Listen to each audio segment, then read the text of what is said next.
আসসালামু আলাইকুম ওয়া রাহমাতুল্লাহি ওয়া বারাকাতুহু। সম্মানিত বন্ধুগণ, আজকে একটা বাস্তব অভিজ্ঞতার গল্প বলি। ব্যক্তিগত প্রয়োজনে আজকের পাবলিক প্রেসে কিছু জনমানুষের মাঝে বসা ছিলাম। সেখানের যে অভিজ্ঞতা সেটা আপনাদের সামনে শেয়ার করি।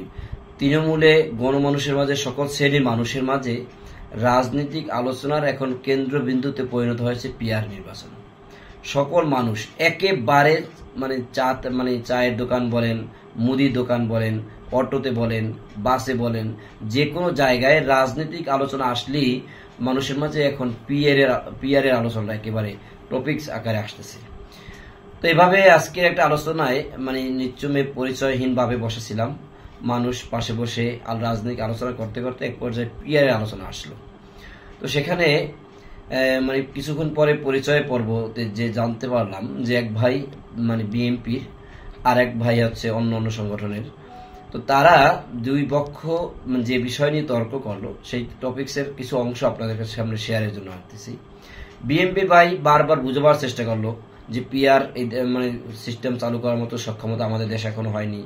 আমাদের এই আসনে যিনি এমপি হবেন আমরা ভোট দেবো তাকে, অথচ তাকে যে এমপি বানাই দেওয়া হবে মনে করেন চট্টগ্রামে, আবার চট্টগ্রামের একজন এমপি আইনে বসাই দেওয়া হবে আমার এলাকায়।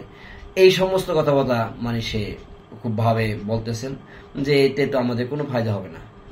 আর অপর দিকে যে ভাই তিনি বুঝাবার চেষ্টা করতেছেন যে এগুলো আপনাদের পুরোই গুজব, আপনাদের দল বলছে আমরা পিআর বুঝি না, আপনারা পিআর বোঝেন না, এইটাই এক কথা বলে নেন, কিন্তু এইগুলো বলে মানুষকে বিভ্রান্তি করেন না। তো শেষ পর্যন্ত এই দুই পক্ষের তর্ক বিতর্কে এক পর্যায়ে বিএনপির ভাই বলে ফেললো, দেখেন পিআর যদি হয়, স্বাভাবিক নির্বাচন হইলে বিএনপি কমপক্ষে 250 আসনে বিজয়ী লাভ করবে, কিন্তু পিআর সিস্টেম যদি চালু হয় তাহলে 150 পাইতে আমাদের কষ্ট হয়ে যাবে। তখন সবাই বলল হ্যাঁ এটাই বাস্তব, এটাই সত্য, এবং এজন্যই আপনারা পিআর এর সম্পর্কে মানুষদেরকে মিথ্যা বা বিভ্রান্ত করে মানুষদেরকে দূরে রাখার চেষ্টা করতেছেন। দিন শেষে কথা এটাই সত্য যে পিআর নির্বাচন যদি হয় তাহলে আপনারা পেশি শক্তির ব্যবহার করে বা প্রার্থীরা যে নিজস্ব এলাকায় আমার ক্ষমতার বাহুবল ব্যবহার করে, অবৈধ টাকা ব্যবহার করে যে প্রার্থীরা বিজয়ী হয়ে আসার সংস্কৃতি বাংলাদেশের কালচার চলে আসতেছে, এই কালচার থাকবে না, যেখানে আপনাদের আসন সংখ্যা কমে যাবে।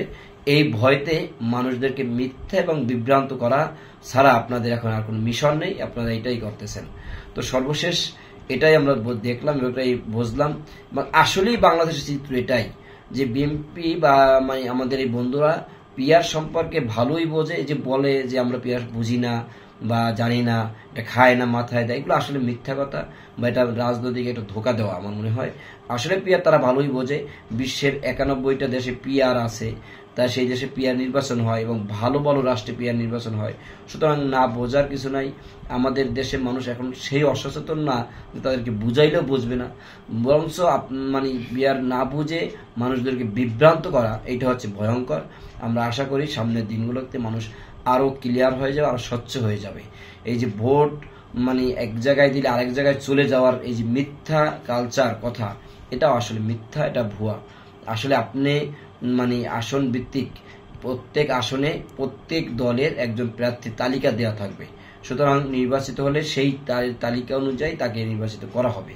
এই বিষয়গুলো যখন মানুষের কাছে আরো স্বচ্ছভাবে আরো ক্লিয়ারভাবে আসবে, আশা করি পিআরই এই দেশের রাজনৈতিক বর্তমান সমস্যার সমাধানের একমাত্র সমাধান। পিআর ছাড়া এদেশে স্বৈরাচার হবে না, এই গ্যারান্টি আর কোনো নির্বাচন ব্যবস্থা দিতে পারে না।